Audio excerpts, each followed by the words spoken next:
حديث النور والصدق هو الداعي إلى الحق يجمعه البخاري ويهديه إلى الخلق. هنا يا أمة الإسلام تجمعنا لخير كلام سبائك للبخاري مخلدة على الأيام.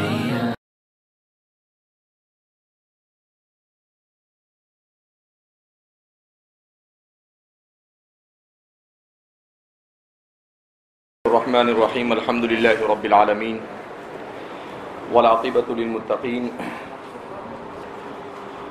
والصلاة والسلام على سيد الأنبياء والمرسلين سيدنا وحبيبنا وحبيب رب العالمين محمد وعلى آله وأصحابه ومن هدى بهديه إلى يوم الدين.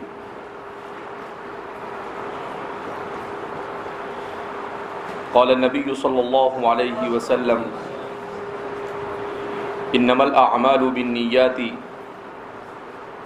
وانما لامرئ ما نوى فمن كانت هجرته الى دنيا يصيبها او الى امرأة ينكحها فهجرته الى ما هاجر الیہ.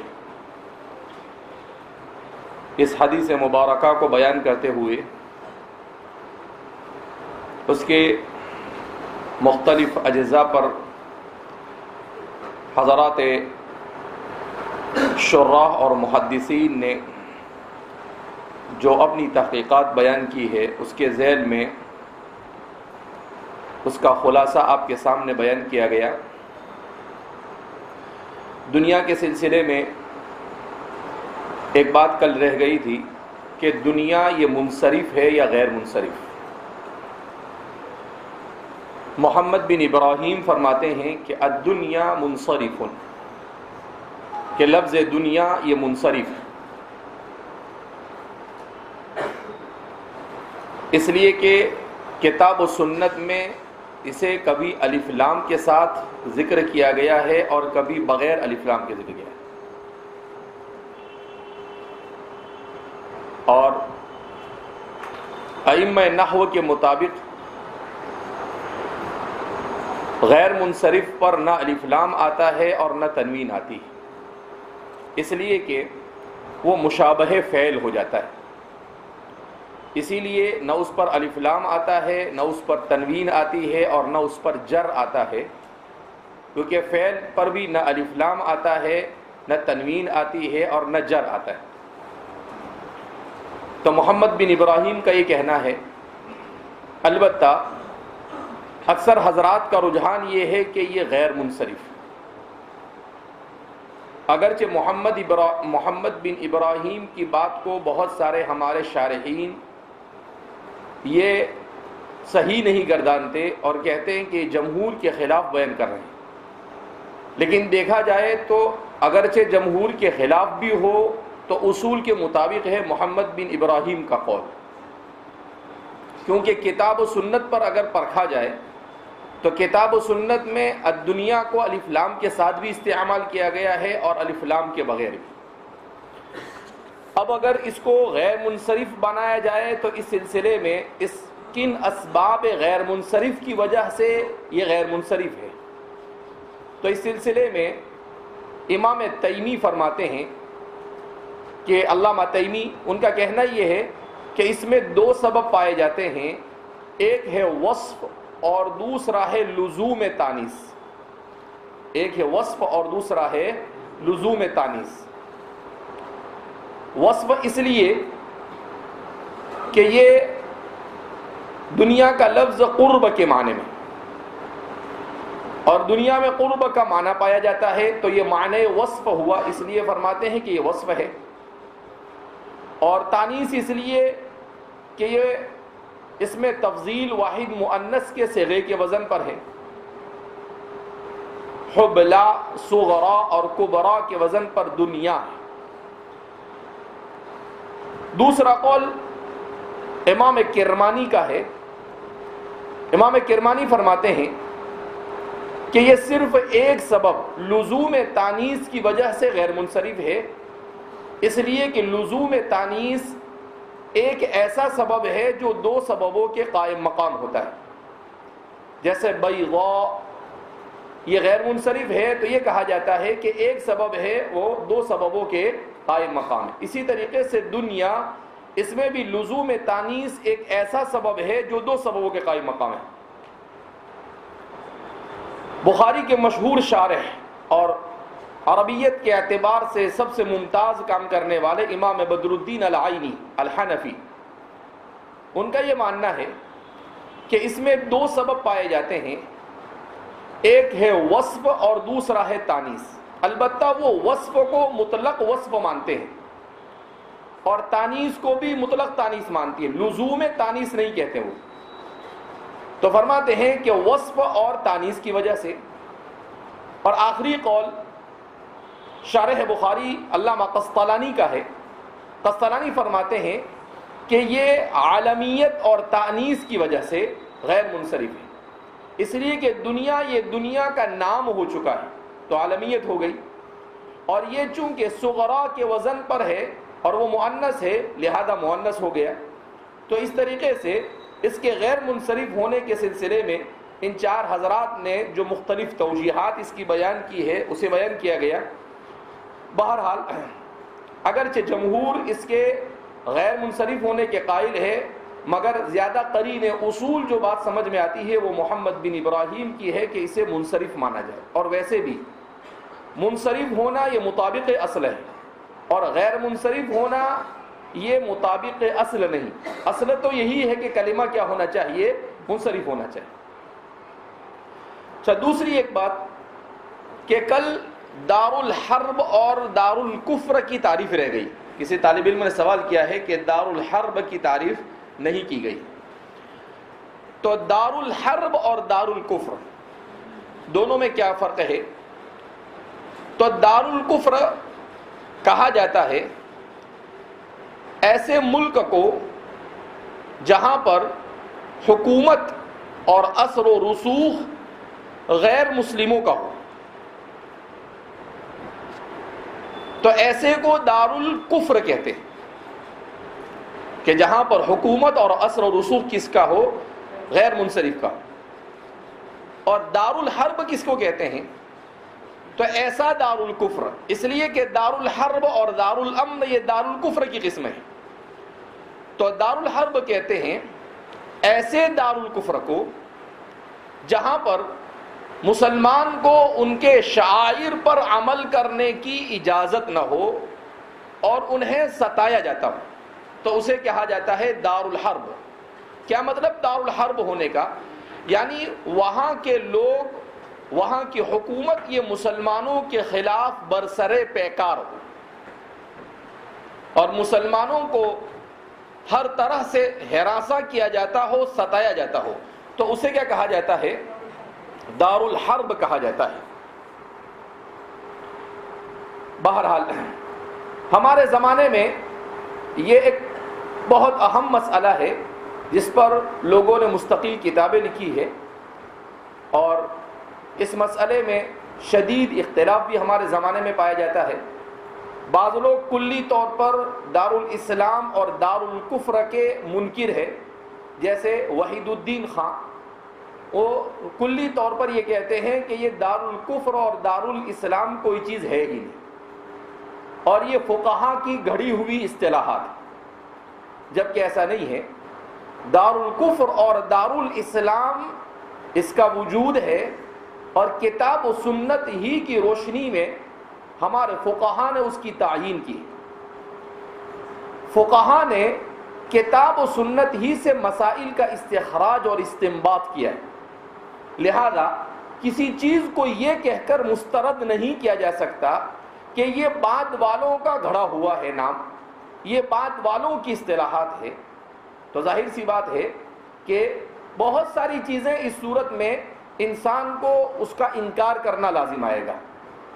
تو اس لیے جو لوگ اس طرح کے نظریات رکھتے ہیں وہ در حقیقت جدت پسند قسم کے لوگ ہیں، اور صحیح موقف اس سلسلے میں یہ ہے کہ دار الکفر اور دار الاسلام ان دونوں کا وجود بھی ہے.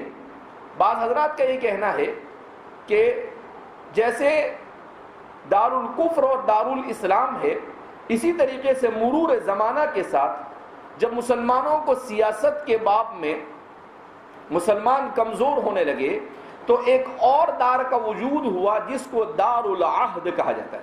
کیا کہتے ہیں اس کو؟ دارالعہد۔ کیا مطلب دارالعہد کا؟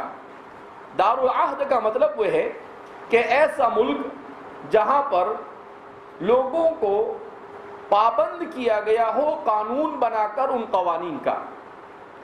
جیسے ہم ہندوستان میں رہتے ہیں تو ہندوستان دارالکفر ہے، دارالکفر کی قسم دارالامن ہے، یا پھر ہندوستان کو ہم دارالعہد مانیں گے۔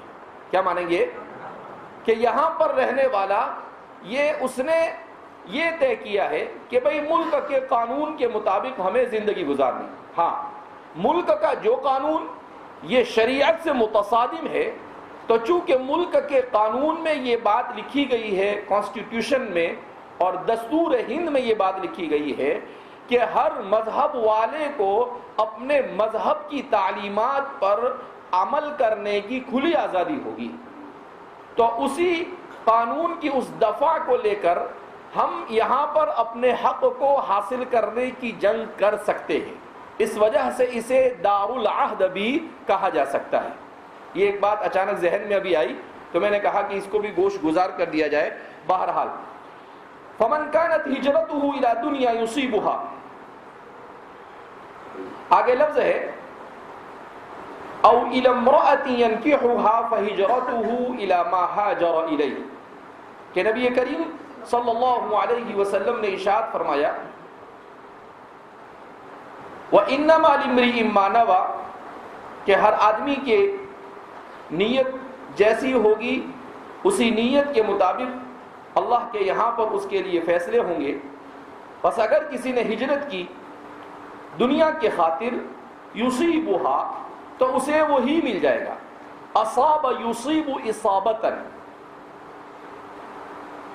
اس کے معنی آتے ہیں عربی زبان میں نشانے کا شکار پر صحیح لگنا۔ نشانے کا اصل اس کا معنی ہے نشانے کا شکار پر صحیح لگنا اور خطا نہ کرنا۔ یہ ہے اصابہ کے اصل معنی، کہ آدمی تیر کے ذریعے سے یا بندوق کے ذریعے سے نشان لگائے شکار پر، اور وہ جہاں پر چاہتا ہے برابر وہ شکار کے اسی جگہ پر جا کر لگ جائے، تو فرماتے ہیں اسے کہا جاتا ہے اصابہ، فلان اصابہ۔ اس کا مطلب یہ ہے کہ اس کا نشان صحیح جگہ پر لگا۔ پھر اصابہ کا استعمال یہ حصول کے معنی میں ہونے لگا، کسی بھی چیز کو پورے طور پر حاصل کرنے کے لیے اصابہ کا استعمال ہونے لگا۔ یہاں پر اسی معنی میں ہے کہ جس نے دنیا کے لیے کیا ہوگا یصیبها، تو اس کی نیت چونکہ دنیا تھی لہذا اس بنا پر اسے دنیا حاصل ہو جائے گی، وہ دنیا کو پالے گا، البتہ ہجرت کے ثواب سے وہ محروم ہو جائے، ہجرت کے ثواب سے وہ کیا ہو جائے گا؟ محروم ہو جائے۔ آگے آپ صلی اللہ علیہ وسلم ارشاد فرماتے ہیں او الی امرأة ينكحها فہجرته الی ما ہاجر الیہ، آپ فرماتے ہیں الی امرأة ينكحها، اور اگر کسی نے کسی عورت سے نکاح کرنے کی غرض سے یا اس کی نیت سے ہجرت کی، فہجرته الی ما ہاجر الیہ، تو اس کی ہجرت اس چیز کی طرف کی ہوگی جس کی اس نے نیت کی، تو اس کی ہجرت اس چیز کی طرف ہوگی جس کی اس نے نیت کی۔ یہاں پر ایک تو لفظ ہے امرأۃ، اور امرأۃ یہ مرءن اور امرؤن کی طرح ہے، صرف یہ ہے کہ وہاں پر وہ مذکر ہے اور یہ مؤنث ہے، ورنہ اس کے سلسلے میں لغت کے اعتبار سے وہی کلام ہے جو امرؤن اور مرؤن کے اوپر گزر چکا ہے، اس کا اطلاق عورت پر ہوتا ہے۔ اب یہاں پر ایک سوال یہ پیدا ہوتا ہے کہ کنایتن جس عورت کی طرف اشارہ کیا جا رہا ہے یہ عورت کون ہے؟ تو اس سلسلے میں حضرات شراح فرماتے ہیں کہ انہا اشتہرت بأم قیس، کہ یہ ام قیس سے مشہور ہو گئی. اور اکثر شراح فرماتے ہیں وَلَمْ تُعْرَفْ اسْمُهَا، البتہ اس کے اسم کا کچھ عطا پتہ چل سکا نہیں. بعض شراح نے اس کی قریدنے کی کوشش کی اور اس کے نام تک پہنچنے کی کوشش کی ہے. تو کسی نے کہا کہ اس ام قیس کا نام آمنہ تھا، کسی نے کہا اس ام قیس کا نام حذافہ تھا، کسی نے کہا اس ام قیس کا نام جزامہ تھا، اور کسی نے کہا اس ام قیس کا نام قیالہ تھا، بڑے قاف سے قیالہ. تو 4 نام ذکر کیے جاتے ہیں. لیکن ابن دحیہ فرماتے ہیں کہ یہ ام قیس نام کی کچھ عورتیں اس زمانے میں تھی، ان لوگوں کے یہ نام تھے. تو تحقیق کرنے کے بعد کہا ان میں سے کوئی ہوگی اس وجہ سے یہ نام، لیکن اس پر کوئی یقین اور جزم نہیں ہے، اسی لیے اختلاف اسم میں پایا جا رہا ہے. تو فرماتے ہیں کہ 4 قول ہے جیسا کہ بتلایا، آمینہ، حذافہ، جزامہ اور قیالہ، یا کے فتحے کے ساتھ قیالہ. اس کو عام طور پر جب کہیں پر آدمی عربی عبارت میں پڑھتا ہے تو اس کو قیلہ پڑھ لیتا ہے، تو قیلہ نہیں ہے بلکہ یہ قیالہ ہے، یا کے فتحے کے ساتھ اس کو ذکر کیا گیا ہے. او الی امرأۃ ینکحھا، اب یہاں پر کہ نبی کریم صلی اللہ علیہ وسلم نے جب دنیا کا ذکر کر دیا تو سوال یہ پیدا ہوتا ہے کہ وَخَيْرُ مَتَاعِ الدُّنْيَا الْمَرْأَةُ الصَّالِحَةُ، اس سے تو یہ پتہ چلتا ہے کہ عورت یہ متاع دنیا میں سے ہے. تو جب دنیا کا تذکرہ کر دیا تو مستقلاً عورت کا تذکرہ کرنے کی بظاہر ضرورت نہیں تھی. تو سوال پیدا ہوتا ہے جب ضرورت نہیں تھی اور آپ اوتیت جوامع الکلم کے مصداق تھے، لہذا اس بنا پر آپ نے اس کو تکرار کے ساتھ کیوں ذکر کیا؟ تو اس سلسلے میں حضرات شراح فرماتے ہیں کہ اس کی ایک وجہ تو یہ سمجھ میں آتی ہے کہ آپ صلی اللہ علیہ وسلم نے اسے ایسے ہی ذکر کیا گیا ہے کہ ذکر کیا ہے جیسے قرآن میں بعض مقامات پر کسی چیز کو عام ذکر کرنے کے بعد خاص کو ذکر کیا جاتا ہے، جس کو کہا جاتا ہے تخصیص بعد التعمیم. جیسے قرآن کریم میں اللہ رب العزت نے ارشاد فرمایا کہ نماز قائم کرو، اقیموا الصلاۃ، اور پھر اس کے بعد قرآن نے کیا بیان کیا؟ خاص طور پر صلاۃ وسطیٰ. تو اب نماز میں آ گیا تھا وسطیٰ، لیکن تو اس کو کیا کہتے ہیں؟ تخصیص بعد التعمیم. تو اس وجہ سے نبی کریم صلی اللہ علیہ وسلم نے اس کو ذکر کیا. دوسری وجہ یہ بیان کی جاتی ہے کہ اب سوال یہ پیدا ہوتا ہے کہ تخصیص بعد التعمیم کب کیا جاتا ہے؟ تو فرماتے ہیں کہ تخصیص بعد التعمیم یہ 2 میں سے کسی ایک غرض کو بتلانے کے لیے، یا تو کسی چیز کی افضلیت بتلانے کے لیے، جیسے صلاۃ وسطیٰ دوسرے پارے میں قرآن کریم نے ذکر کیا ہے، اور یا پھر کسی چیز کے بہت زیادہ نقصان دہ ہونا بتلانے کے لیے. تو آپ صلی اللہ علیہ وسلم نے الی امرأۃ ینکحھا اس لیے بیان کیا کہ ایک روایت میں خود نبی کریم صلی اللہ علیہ وسلم نے ارشاد فرمایا ما ترکت فتنة اضر علی الرجال من النساء، کہ میں نے مردوں کے لیے عورت سے زیادہ خطرناک کسی فتنے کو اپنے پیچھے نہیں چھوڑا. تو آپ صلی اللہ علیہ وسلم نے بیان کیا کہ مردوں کو عورتوں کے چنگل سے بچنے کی بڑی ضرورت ہے، اس لیے کہ یہ بڑی خطرناک ہوتی ہے. بعض روایت میں نبی کریم صلی اللہ علیہ وسلم نے ارشاد فرمایا کہ ہے تو ناقصات العقل میں سے، ہے ناقص العقل، لیکن اچھے اچھے عقل مندوں کو پچھاڑ دیتی ہے. ناقص العقل ہونے کے باوجود. اس سے تو یہ سمجھ میں آتا ہے اچھا ہوا اسے ناقص العقل بنایا گیا. اگر اسے کامل العقل بنا دیا جاتا تو پھر کیا کرتی تھی یہ؟ اسی لیے حضور فرماتے ہیں انہا ناقصۃ العقل، کہ یہ ہے تو ناقصۃ العقل، لیکن کیا فرماتے ہیں کہ بہت سارے ذو لب کو، بہت بڑے عقل مند کو بھی کیا کر دیتی ہے؟ یہ پچھاڑ دیتی ہے.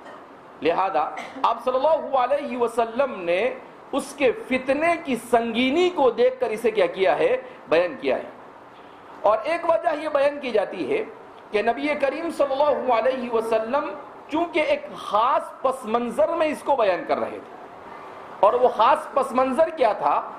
حضرت مہاجر ام قیس، کہ حضرت مہاجر ام قیس رضی اللہ عنہ نے چونکہ ام قیس سے نکاح کرنے کی غرض سے اور آپ صلی اللہ علیہ وسلم کو اس کا علم ہوا، تو اس لیے آپ صلی اللہ علیہ وسلم نے علم دنیا یصیبها کے بعد علم امرأتی ینکحها کو کیا کیا ہے؟ بیان کیا ہے. بہرحال تو عورت کے فتنے کی سنگی کو، اور سیدھی سی بات ہے، چاہے ماضی کو اٹھا کر دیکھو اور چاہے حال کو دیکھو، یہ عورتوں کا فتنہ بڑا خطرناک ہوتا ہے. امم سابقہ میں بھی، بنو اسرائیل میں بھی اللہ کے رسول صلی اللہ علیہ وسلم نے ایک موقع پر ارشاد فرمایا کہ سب سے خطرناک فتنہ جس میں بنو اسرائیل مبتلا ہوئے اور وہ افضلیت سے ارذلیت کی طرف آئے، کہا اس کا آغاز عورت سے ہوا. اس کا آغاز کس سے ہوا؟ عورت سے ہوا. اسی لیے کہنے والے نے کہا کہ اگر پڑھانے والا حسن بصری ہو اور پڑھنے والی رابعہ بصریہ ہو تب بھی پڑھانے کی اجازت نہیں. کیوں؟ اس لیے کہ چاہے کتنا ہی بڑا متقی اور پرہیزگار ہو، لیکن یہ ناممکن ہے کہ وہ بچ جائے. مشکل ہے نہیں بول رہا ہوں، کیا بول رہا ہوں؟ ناممکن ہے. اس لیے آدمی کو بعض مرتبہ کسی کو پیر بنا لیتے ہیں تو پیر کو بولتے ہیں سر پر ہاتھ پھراؤ. جو چیز شریعت نے حرام قرار دی حرام قرار دی. پیر ہوگا اس کے گھر کا، لیکن جو شریعت نے حرام قرار دیا اس پیر کے ساتھ ارے بھیا پیری مریدی چھوڑ دے، شریعت جو کہتی ہے اس پر کیا کر؟ عمل کر. تو اس لیے کبھی بھی کسی بھی چیز میں غلو نہیں ہونا چاہیے. کیا نہیں ہونا چاہیے؟ غلو نہیں ہونا چاہیے. یہ تو کیا ہو گیا کہ بنایا پیر، اور جس غرض سے بنایا تھا اس کو پیر اسی کے خلاف ہو رہا ہے. ارے بھائی اصلاح کے لیے اس کو پیر مانا اور شروع ہو رہا ہے افساد وہاں سے. تو اس لیے آدمی کو ان چیزوں کو سمجھنا چاہیے. بعض مرتبہ جہالت کی وجہ سے یا شدت محبت کی وجہ سے مرد دیندار ہونے کے باوجود بھی ایسی حرکتیں کرتا ہے. تو پیر صاحب کو بھی بچنا چاہیے اور مرید صاحب کو بھی بچنا چاہیے. بہرحال تو آپ صلی اللہ علیہ وسلم نے اس فتنے کی سنگینی کی طرف اسی لیے اشارہ کیا، اور نبی کریم صلی اللہ علیہ وسلم نے اسی لیے امت مسلمہ بلکہ دنیا میں انسانیت کو اس آخری دور میں گمراہ کرنے کے لیے مغرب نے اور ویسٹرن کلچر کو عام کرنے کے لیے سب سے زیادہ جس چیز کو استعمال کیا گیا ہے وہ ہے عورت. وہ کیا ہے؟ عورت. اس لیے فرماتے ہیں کہ 18ویں صدی تک دنیا میں آزادی نسواں نام کی کوئی چیز نہیں تھی، اور 19ویں صدی میں عالم اسلام میں اور بر صغیر میں اور دنیا کے مختلف خطوں میں انہی مغربی اقوام نے تحریک آزادی نسواں چلائی. تحریک آزادی، اور اسی تحریک آزادی نسواں کے بعد عورت کو مارکیٹ میں لا کر بٹھا دیا گیا، عورت کو دکان پر لا کر بٹھا دیا گیا، عورت کو ایڈورٹائز کے پوسٹر پر لا کر بٹھا دیا گیا، عورت کو ایڈورٹائز میں لا کر نیم برہنہ کر کر بٹھا دیا گیا. اس کے جو اثرات اور اس کی وجہ سے جو اخلاقی بگاڑ انسانی معاشرے میں پیدا ہوا اس کی نظیر ماضی میں کہیں نہیں ہوتی. تو آپ صلی اللہ علیہ وسلم نے بالکل صحیح فرمایا کہ یہ عورت، اسی لیے اس کو عورتن کہتے ہیں، وہ ہے چھپانے کی چیز. وہ کس کی چیز ہے؟ وہ ایسی چیز ہے ہی نہیں کہ جسے منظر عام پر لایا جائے۔ اب سوال پیدا ہو کہ بیچاری کو برقع پہنانا اور اس کو گھر میں سے باہر نہیں نکلنے دینا، یہ بیچاری کے ساتھ ظلم ہے۔ ارے اس بیچاری کو ظلم سے نکالنے کے لیے تم بیچارے اس کے ظلم میں پھنس جاؤ گے، اس کو بیچاری بنانے کے چکر میں تمہارا بیچارہ پن کیا ہو جائے گا؟ برباد ہو جائے گا۔ لہذا اس بنا پر یہ کس نے کہا کہ یہ ظلم ہے اس پر؟ دنیا کے تمام مذاہب میں عورت سے پردہ کروایا گیا، اور اللہ نے اس کو بنایا ہی اس لیے، دنیا دارالامتحان ہے۔ مرد سے کہا کہ بھائی تجھے معاش حاصل کرنا ہے، اور عورت سے کہا کہ تجھے اپنے گھر کو سنبھالنا ہے۔ تو عورت کا فریضہ منصبی اور اس کا مقصد تخلیق وہ کیا ہے؟ انہا مربیۃ الاولاد، وہ اپنی اولاد کی مربیہ ہے، وہ ان کی تربیت کرنے والی ہے۔ اسی لیے کہتے ہیں کہ سب سے پہلا مدرسہ انسان کا کیا ہوتا ہے؟ ماں کی گود، انسان کا سب سے پہلا مدرسہ ہے۔ اسی لیے ایک مستشرق کہتا ہے کہ اگر کسی معاشرے کو اس زمانے میں آپ تباہ اور برباد کرنا چاہتے ہو تو اس معاشرے کو تباہ اور برباد کرنے کے لیے آپ کو کچھ کرنے کی ضرورت نہیں۔ کہا اس معاشرے کو تباہ اور برباد کرنے کے لیے آپ کو ناگاساکی اور ہیروشیما کی طرف بم برسانے کی ضرورت نہیں ہے، بلکہ آپ ایک کام کرو، اس معاشرے میں عورت کو اس کے گھر سے باہر نکال دو، اس معاشرے میں معلم کی حیثیت کو کم کر دو۔ مستشرق کہتا ہے، مستشرق تو سمجھتا ہے نا، یعنی یہ وہ لوگ جو مغربیت زدہ ہے اور جو اپنے آپ کو استشراق یعنی مشرق کا اسکالر کہتے ہیں۔ اسکالر نہیں ہے، یہ فسادر ہے۔ تو یہ کیا کہتے ہیں کہ عورت کو اس کے گھر سے نکال دو، معلم کی حیثیت کو کسی بھی معاشرے کے اندر آپ کیا کر دو؟ کم کر دو، اور علماء کے مقام کو کم کر دو عوام کے نظر۔ کہا یہ تین کام آپ نے کر لیا تو وہ معاشرہ 25 سے 30 سال میں خود بخود تباہ ہو جائے۔ کیوں تباہ ہوگا؟ اس لیے کہ اور اولاد کی سب سے پہلی تربیت کون کرتی ہے؟ ماں۔ گھر میں وہ رہے گی نہیں، ان کی تربیت کرے گی نہیں، تو اولاد کی تربیت ہوئی بچپن میں نہیں۔ پھر اس کے بعد اس کی تربیت کون کرتا ہے؟ مدرسے کا معلم یا اسکول کا معلم۔ ظاہر سی بات ہے جب اس کا کوئی مقام اور مرتبہ ہی نہیں ہوگا تو لوگ اس کو اہمیت نہیں دیں گے، اور جب لوگ اس کو اہمیت نہیں دیں گے تو وہ بھی اپنی تربیت کے فریضے کو انجام نہیں دے گا۔ اور تیسرے نمبر پر اصلاح کون کرتے ہیں؟ علماء۔ تو کہا کہ تربیت کرنے والے جب تینوں اپنی ذمہ داری سے سبکدوش ہو جائیں گے یا انہیں کر دیا جائے گا تو خود بخود وہ آنے والی نسل یہ تباہ اور برباد ہو جائے گی۔ نہ اس کے اخلاق اچھے ہوں گے، نہ اس کا کردار اچھا ہوگا، نہ اس کا عقیدہ صحیح ہوگا، نہ اس کا عمل صحیح ہوگا، نہ اس کی نیت درست ہوگی، کچھ بھی صحیح نہیں ہوگا۔ وہ سوائے پیٹ بھرنے والا اور فساد مچانے والا حیوان کے اور کچھ نہیں ہوگا، جیسا کہ آج کے معاشرے میں۔ بہرحال تو فرماتے ہیں اسی لیے فیمینزم یہ مستقل ایک فتنہ ہے، فتنہ فیمینزم۔ دیکھو احادیث مبارکہ کو پڑھنے کے لیے بہت سارے لوگ یہ کہتے ہیں کہ بھئی اس زمانے کے حالات کے اعتبار سے احادیث کو پڑھنے کی کوشش کریں۔ ایسا نہیں کہ بھئی شارحین نے جو بیان کیا وہ بیان کر دیا، آگے چلو، یہ تو طوطے کی طرح ہو گیا۔ ٹھیک ہے، وہ انہوں نے جو بات بیان کی تحقیق تک کہ اس کی ضرورت ہے اس کو ہم سمجھیں، لیکن اس حدیث پاک سے نبی کریم صلی اللہ علیہ وسلم اور کن چیزوں کی طرف اشارہ کر رہے ہیں اور ہمارے یہاں کیا ابتلاء عام ہے۔ تو فیمینزم یہ ایک مستقل فتنہ ہے، اور اس فتنے کو جان کر اس فتنے سے معاشرے کو بچانے کی ضرورت ہے۔ فیمینزم میں کیا ہوتا ہے؟ عورت کو مرد سے زیادہ یا مرد کے مساوی قرار دیا جاتا ہے۔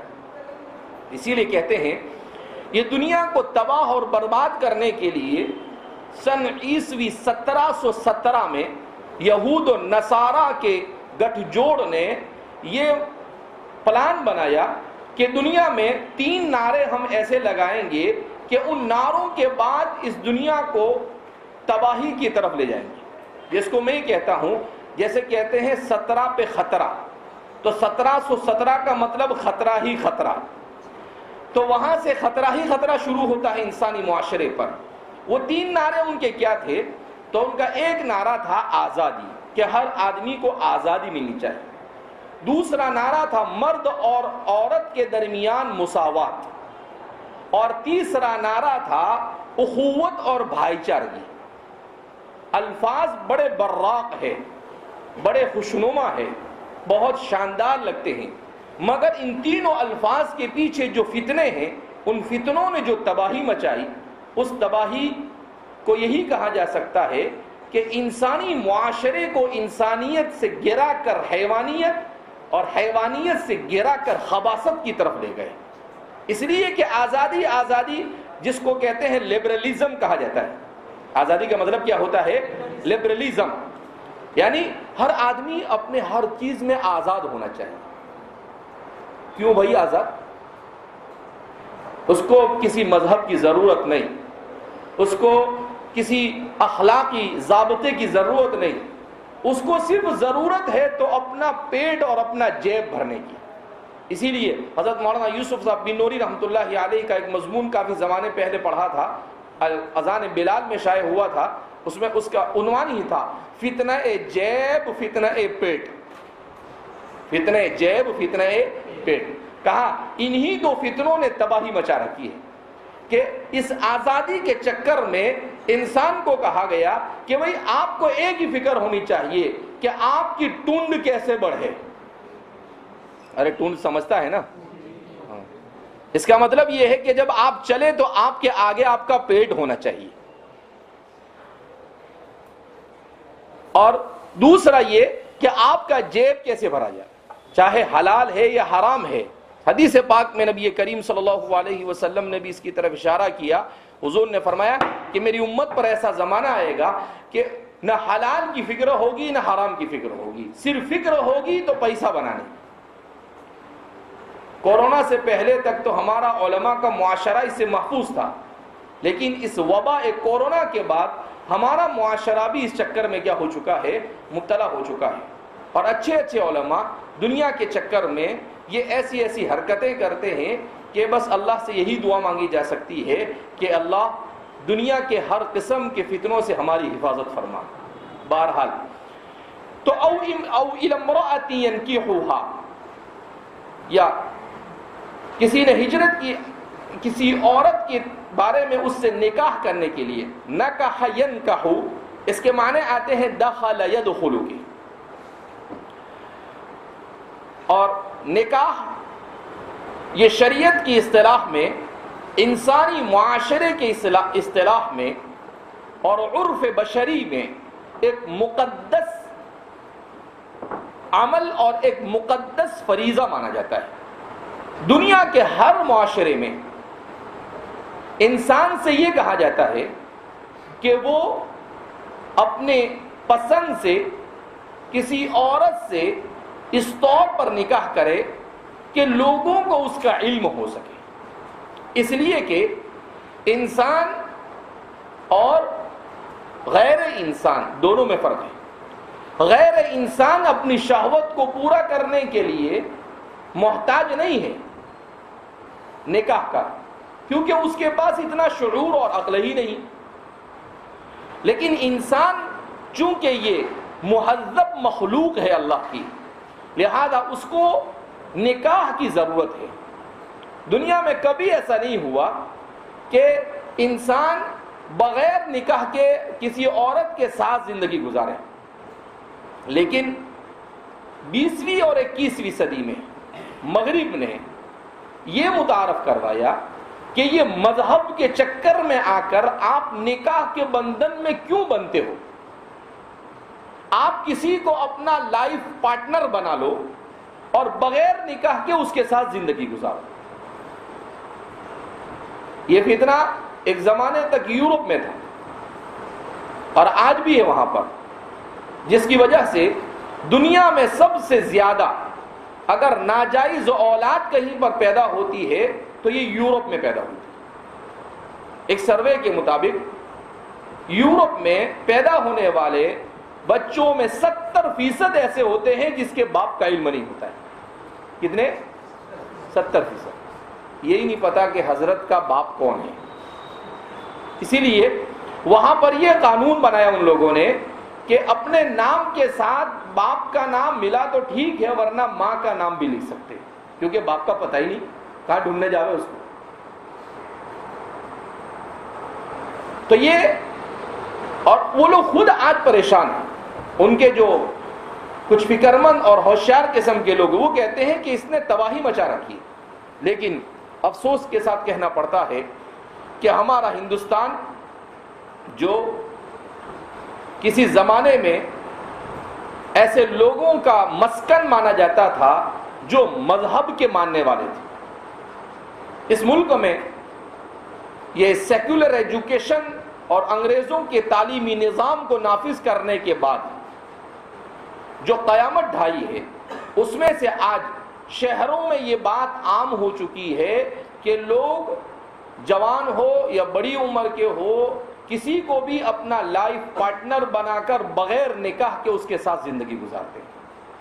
اگر مسلمان ہے اور وہ ایسا کرتا ہے تو ظاہر سی بات ہے پوری زندگی وہ زنا کے ساتھ گزار رہا ہے، اور اگر وہ فریضہ نکاح کا ہی انکار کرتا ہے تو اس کے لیے کہا جائے گا کہ یہ تو کفر ہے،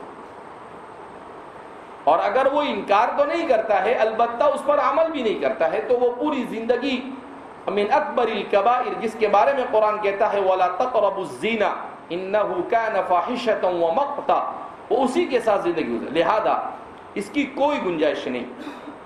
یہ دراصل 16ویں صدی عیسوی میں مغرب میں آنے والے مشینی انقلاب، جس کو کہا جاتا ہے صنعتی انقلاب کہا جاتا ہے، اس انقلاب کے بعد جب وہاں پر عیسائی مذہب چونکہ وہاں پر عام تھا، تو عیسائی مذہب کے جو علماء ہوتے تھے، ان کے جو پادری ہوتے تھے، ان لوگوں نے معاشرے پر بڑا ظلم اٹھایا، کیونکہ ان کی تعلیمات محرف ہو چکی تھی، تو انہوں نے بھی اپنا جیب اور پیٹ بھرنے کے چکر میں خواہ مخواہ کی چیزوں میں لوگوں کو سزا دینا، تو اس کی وجہ سے عیسائیت کے خلاف ایک تحریک کھڑی ہوئی، مارٹن لوتھر نے کھڑی کی، اور اس تحریک نے آہستہ آہستہ یہ عام کر دیا کہ سب سے زیادہ ضروری انسانی معاشرے کو اگر ترقی کرنا ہے تو یہ ہے کہ وہ مذہب سے اپنی جان چھڑا لے، اور مذہب کے بارے میں یہ مان لے کہ یہ ہمارا پرائیویٹ مسئلہ ہے۔ مذہب کو سیاست سے کاٹ دیا گیا، مذہب کو اکانومی سے کاٹ دیا گیا، اور مذہب کو معاشرت سے کاٹ دیا گیا۔ جتنے بھی اجتماعی مسائل ہیں انسانی معاشرے کے، ان تمام مسائل میں مذہب کو کیا کر دیا گیا؟ کاٹ دیا گیا، جس کے بھیانک اثرات ہیں۔ اور یہ اسرائیل جو ریاست ہے، اس کو تو یوں ہی کہا جا سکتا ہے کہ اس ریاست کا نام ہی رکھ دینا چاہیے ریاست اولاد الزنا۔ وہاں پر تو 90% بچے ایسے ہیں جو اولاد الزنا، اسی لیے دکھتے بھی بڑے منحوس ہے، یہ ان کے چہروں سے ہی منحوسیت کیا ہوتی ہے؟ ٹپکتی ہے۔ بہرحال تو الامرأۃ ينکحها، وہ زمانے جاہلیت تھا، مگر اس کے باوجود بھی جاہلیت القرن العشرین سے تو بہتر تھا۔ یہ تو پڑھے لکھے جاہل ہیں، یہ کیسے جاہل ہے؟ اور وہ کیسے تھے؟ جاہل تھے، جاہل کے معنی میں امی جاہل تھے، لیکن یہ پڑھے لکھے جاننے کے باوجود بھی۔ بہرحال تو او امرأۃ ينکحها، یا اس نے ہجرت کی کسی عورت سے نکاح کرنے کے لیے، فہجرتہ الی ما ہاجر الیہ، تو اس کی ہجرت اس چیز کی طرف ہوگی جس کی طرف اس نے ہجرت کی۔ اب نبی کریم صلی اللہ علیہ وسلم فرماتے ہیں فہجرتہ الی ما ہاجر الیہ۔ اس سے قبل کا جو جملہ امام بخاری نے جس کو یہاں پر ذکر نہیں کیا اور جس کے عدم ذکر کی مختلف وجوہات بیان کی گئی کہ یا تو حمیدی نے نہیں بیان کیا یا جو بھی ہو سکتا ہے، اختصار کے طور پر امام بخاری نے یہ عمل کیا ہے، تو فرماتے ہیں کہ اس جملے میں کیا ہے، فَمَنْ كَانَتْ هِجْرَتُهُ إِلَى اللَّهِ وَرَسُولِهِ فَهِجْرَتُهُ إِلَى اللَّهِ وَرَسُولِهِ۔ اب سوال پیدا ہوتا ہے کہ وہاں پر تو فَهِجْرَتُهُ إِلَى اللَّهِ وَرَسُولِهِ لایا گیا، لیکن یہاں پر فَهِجْرَتُهُ إِلَى مَا هَاجَرَ إِلَيْهِ لایا گیا، تو یہاں پر ایسا کیوں نہیں کہا فَهِجْرَتُهُ إِلَى مَا هَاجَرَ إِلَيْهِ کہنے کے بجائے فَهِجْرَتُهُ إِلَى الدُّنْيَا أَوْ إِلَى امْرَأَةٍ؟ تو فرماتے ہیں کہ اس کی دو وجوہات بیان کرتے ہیں ہمارے شراح۔ تو ایک فرماتے ہیں کہ اس کی ایک وجہ تو یہ سمجھ میں آتی ہے کہ اللہ رب العزت کا نام یہ ایسا نام ہے کہ اسے بار بار بھی لیا جاوے تو انسان کے دل میں اس کی عظمت کم نہیں ہوتی ہے، لہذا اسے اگر لایا گیا ہے تو اس لیے لایا گیا تاکہ لفظ اللہ کو مکرر لا کر اس کی عظمت شان کو بیان کیا جائے۔ دوسرا توجیہ بیان کرتے ہیں کہ فَهِجْرَتُهُ إِلَى مَا هَاجَرَ إِلَيْهِ، فرماتے ہیں کہ یہ آپ صلی اللہ علیہ وسلم نے إِلَى مَا هَاجَرَ إِلَيْهِ کہہ کر اس بات کی طرف اشارہ کیا کہ اگر اللہ کے لیے ہجرت کی تو وہ تو ایک ہی اللہ کے لیے ہجرت ہوگی، اخلاص ہوگا اس میں، لیکن اگر کسی اور غرض سے ہجرت کی تو اس ہجرت میں انسان بہت ساری چیزیں دنیاوی شامل ہے، عورت سے محبت کرنا شامل ہے، دنیا کا حصول شامل ہے، اپنی کسی ضرورت کو پورا کرنا شامل ہے، تو ایسی بہت ساری چیزیں شامل ہے، تو اس کی کثرت کی وجہ سے إِلَى مَا هَاجَرَ إِلَيْهِ کہہ دیا گیا، تو اس لیے فرمایا فَهِجْرَتُهُ إِلَى مَا هَاجَرَ إِلَيْهِ کہ دنیاوی اغراض میں تعدد ہے اور اللہ کو راضی کرنے کی غرض ایک ہی ہے کہ بھئی آدمی نے کوئی بھی کام کیا اللہ کو راضی کر، تو اللہ کو راضی کیا بس ختم ہو گئی بات، اس کے علاوہ اور کوئی تعدد اس میں پایا جاتا نہیں، اس لیے وہاں پر اسے ذکر کیا گیا، اور یہاں پر اغراض کے تعدد کی طرف اشارہ کرنے کے لیے فَهِجْرَتُهُ إِلَى مَا هَاجَرَ إِلَيْهِ بیان کیا۔ فوائد حدیث، یہ جو پہلی حدیث جس کو ہم نے ابھی ختم کیا ہے، اس حدیث سے کون کون سے فوائد حاصل ہوتے ہیں؟ تو حضرات محدثین نے اس کے متعدد فوائد بیان کیے ہیں، ان میں سے سب سے پہلا فائدہ یہ کہ اللہ کے رسول صلی اللہ علیہ وسلم نے ام قیس یا اس صحابی کا نام ذکر نہیں کیا، اس لیے کہ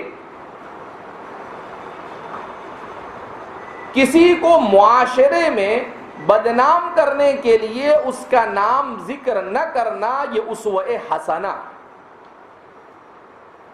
اس سے اس بات کی طرف اشارہ کیا گیا کہ اگر کوئی کسی گناہ میں مبتلا ہے، کسی معصیت میں مبتلا ہے اور آپ کو اس کا علم ہو گیا تو آپ اس کا معاشرے میں ڈھنڈوڑا نہ پیٹے کہ وہ ایسا کرتا ہے، ارے بھائی وہ کچھ بھی کرے، تجھے کیا مطلب ہے اس سے۔ اسی لیے ابن ماجہ کی روایت میں نبی کریم صلی اللہ علیہ وسلم نے ارشاد فرمایا من ستر مسلما سترہ اللہ یوم القیامہ، کہ جو دنیا میں کسی مسلمان کی ستر پوشی کرے گا تو اللہ قیامت کے دن اس کے گناہوں کی ستر پوشی کرے گا۔ تو اس لیے اس سے یہ پتا چلا کہ اگر کسی کو ابتلاء معصیت دیکھے تو اس کے بارے میں اس کے نام کے ساتھ لوگوں کے سامنے اس کا ذکر نہ کرے۔ اس حدیث سے سب سے اہم فائدہ یہ حاصل ہوتا ہے۔ اس حدیث سے ایک اور فائدہ یہ حاصل ہوتا ہے کہ آپ صلی اللہ علیہ وسلم نے حضرات صحابہ کے سامنے او الی امرأۃ ینکحوہا کہہ کر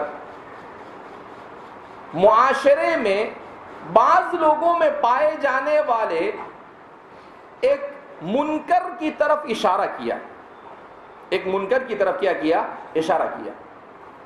تو اسے معلوم ہوا کہ معاشرہ اگر کسی منکر میں مبتلا ہے تو اس سے روکنے کے لیے اس منکر کی نشاندہی کی جا سکتی ہے اس کے کرنے والے کے اخفاء کے ساتھ، اس کے کرنے والے کے اخفاء کے ساتھ معاشرے کو کہا جائے۔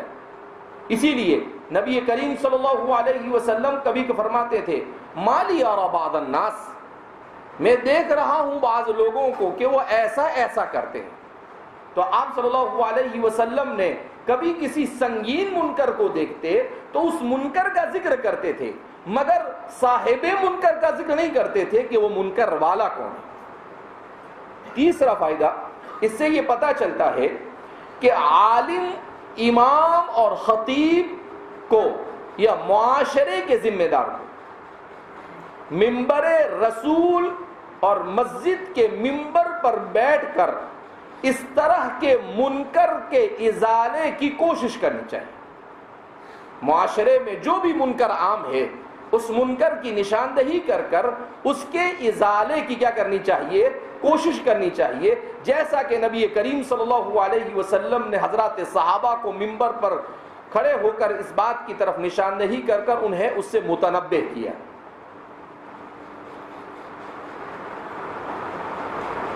اس حدیث سے ایک فائدہ یہ بھی حاصل ہوتا ہے کہ آپ صلی اللہ علیہ وسلم نے اہمیت نیت کو بیان کیا۔ لہذا آدمی کو ہمیشہ اپنے عمل سے پہلے اپنی نیت کا استحضار کرنا چاہیے۔ اپنی نیت کا کیا کرنا چاہیے؟ استحضار۔ کیوں کہ حسن نیت کثرت ثواب اور حصول رضائے الہی کی متقاضی ہے کہ نیت اچھی کریں گے تو اللہ راضی بھی ہوگا اور ثواب میں کثرت بھی ہوگی، جس کا بندہ کل قیامت کے دن کیا ہوگا؟ محتاج ہوگا۔ اسی طریقے سے اس حدیث سے ایک فائدہ یہ بھی حاصل ہوتا ہے کہ نیت کے مراتب کا علم ہوتا ہے۔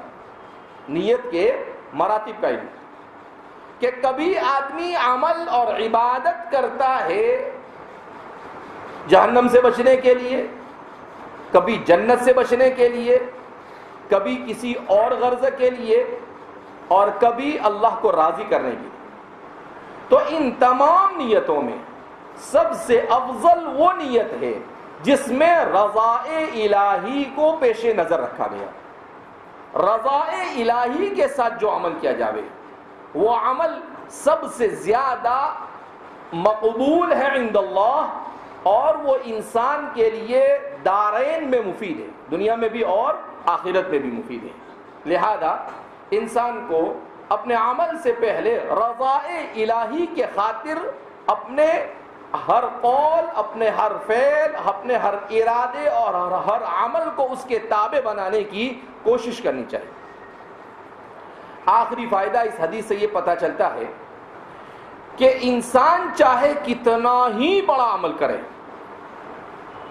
اس کے عمل کے بڑے ہونے کی حیثیت اللہ کے نزدیک کوئی نہیں ہے اگر اس کی نیت درست نہ ہو۔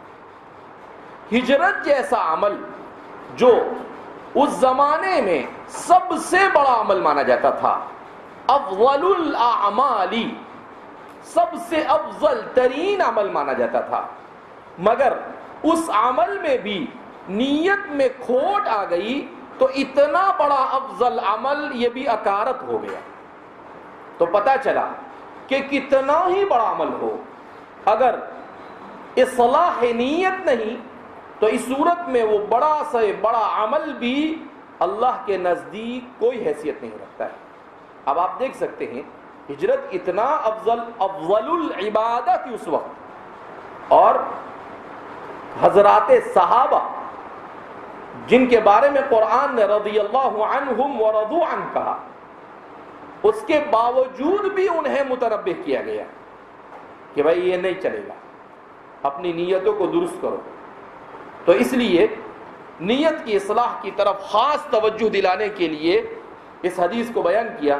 اسی لیے ترجمۃ الباب قائم کرتے ہوئے حضرت شیخ الہند رحمۃ اللہ علیہ فرماتے ہیں کہ ترجمۃ الباب اور اس حدیث میں سب سے بہترین مناسبت جو میری سمجھ میں آتی ہے وہ یہ ہے کہ امام بخاری نے بدء الوحی کہہ کر باب کو قائم کیا اور یہ بتانے کی کوشش کی کہ وحی سے بکمالی ہی فائدہ بندے کو اسی وقت ہوتا ہے جبکہ بندے کی نیت صحیح ہو، ورنہ وحی والے عمل سے بھی بندے کو فائدہ نہیں اگر نیت درست نہیں۔ حضرت شیخ الہند نے بڑی شاندار توجیہ فرمائی۔ کیا مطلب؟ کہ پوری وحی پر عمل کے درست ہونے کے لیے نیت کی درستگی ضروری ہے۔ اگر نیت درست نہیں ہوگی تو آپ پوری وحی پر بھی عمل کر لے وے، تمام احکام پر بھی عمل کر لے وے، اور نیت درست نہیں ہے تو اس کا کوئی فائدہ آپ کو آخرت میں حاصل ہو سکتا نہیں ہے۔ تو حضرت شیخ الہند فرماتے ہیں کہ یہی مناسبت ہے ترجمۃ الباب اور حدیث کے درمیان۔ بہرحال اللہ رب العزت امام بخاری کو اجر عظیم سے نوازے کہ انہوں نے ایک اہم ترین امر کی طرف نشاندہی کی اور اس حدیث پاک کو پہلے بیان کر کر یہ موقع دیا ہمارے محدثین کو کہ انہوں نے اپنی بہترین صلاحیتوں کو اس حدیث کے مفاہیم اور معانی کو اجاگر کرنے کے لیے استعمال کیا۔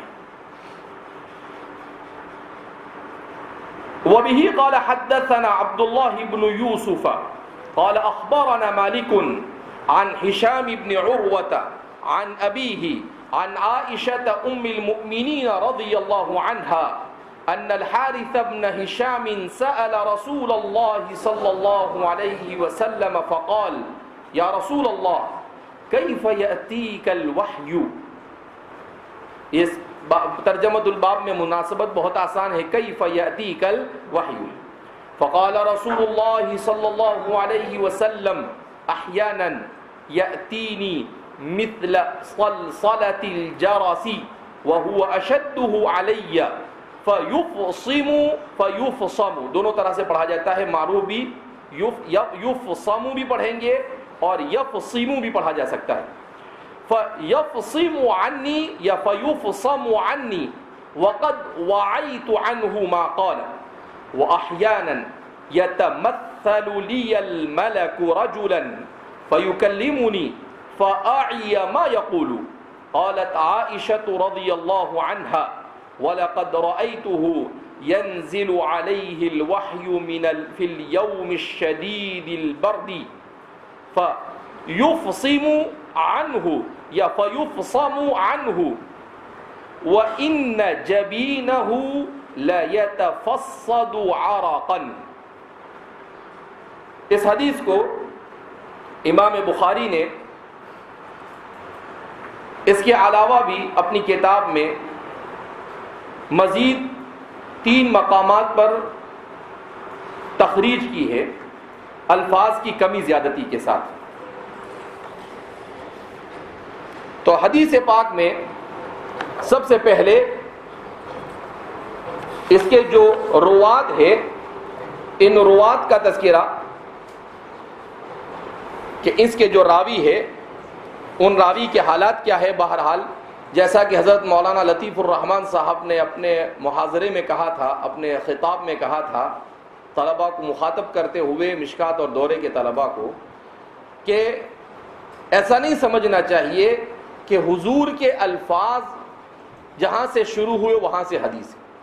کہا نہیں، جہاں سے سند شروع ہوتی ہے رجال وہیں سے حدیث شروع ہو جاتی ہے، اور ان میں جن لوگوں کا تذکرہ آتا ہے یہ سلسلۃ الذہب ہے، یہ کوئی چھوٹے موٹے لوگ نہیں، کوئی اپنے زمانے کا مجدد ہے، کوئی اپنے زمانے کا قطب ہے، کوئی اپنے زمانے کا ابدال ہے، تو ایسے لوگ اس میں کیا ہے آتے ہیں۔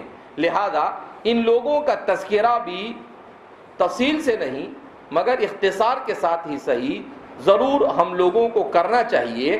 عام طور پر ہمارے بر صغیر میں جو تدریس ہوتی ہے، اس تدریس میں حدیث پر فقہی اعتبار سے تو بڑی لمبی چوڑی بحثیں کی جاتی ہے، مگر رجال پر کلام نہیں کرتے۔